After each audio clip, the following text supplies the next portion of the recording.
ভাত চালিয়ে কর। বেগুনটা তাড়াতাড়ি দে। তোর মেজ দাবা ডালের সঙ্গে বেগুন ভাজা না পেলে মুখে ভাতই তুলতে চায় না। আজ তুই এসেছিস দেরি করে, জানিস তো সকালে সবাই স্কুলে যাবে, অফিসে যাবে। ডালটাও তো এখনো সাদলাসনি। আর একটা গ্যাস জ্বালা। আজ দীপা আবার বলেছে কুরকুরে আলু ভাজা চাই। আমি আলু কেটে দিচ্ছি, তুই কড়াটা চাপা। চাপা দি, ওর জন্য একটা মাছ ভাজা তুলে রেখেছ তো? না বাপু, ভুলে গেছি। বড় বৌদিও আজ আমাকে মনে করিয়ে দেয়নি। সব আমি ঝুলে দিয়ে দিয়েছি।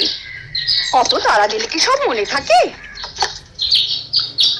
আর কটা দিন অপেক্ষা করো, পুজো আসছে।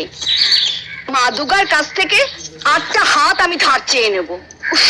তোমাদের বাড়িতে 10 হাত না হলে কাজ করা আমার সম্ভব হচ্ছে নি। সরো। ফাজলামো করিস না চাপা, তাহলে তো রাবণের কাছ থেকে তোকে 9টা মাথাও ধার নিতে হয়। 10টা মাথা না হলে সকলের সব কথা মনে রাখবি কি করে? যা বলেছিস, এই বাড়িতে সবার আলাদা আলাদা অর্ডার। এক একজনের এক এক রকম জীব। জীব নয় দিদি, বলো নোলা। তোমরাও তো এবারের মধ্যেই পড়ো বৌমা। রোজ ডাল চচ্চড়ি দিয়ে তোমরাই কি ভাত খাও? ঝোল ঝাল ঝাল দিয়ে ছাড়া তো তোমাদের মুখেও ভাত ওঠে না। আর যাদের নোরা নিয়ে এত তোমরা হাসাহাসি করছো, তারা তোমাদেরই আপনজন। জয়া মা, তুমি আর দাঁড়িয়ে থেকো না, চঞ্চলের ভাতটা বেড়ে নাও।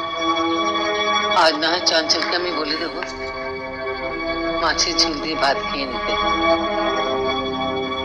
যাও। রান্নাঘরে সবাই মিলে ঢুকলে ধাক্কাধাক্কি হবে, তাই দাদাদের খাবারটা বাড়া হয়ে যাক,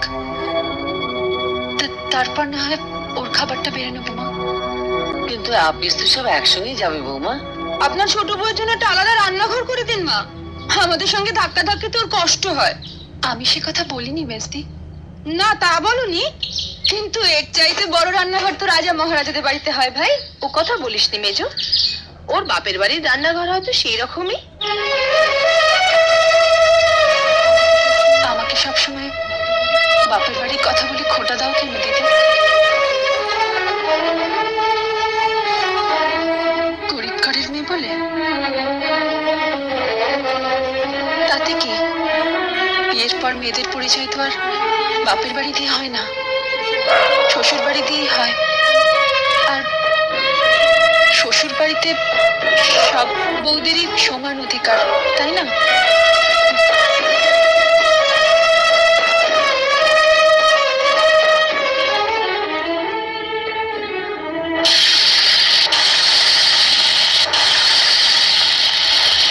চাপা দি ছাড়ো ভাতটা বাড়ি।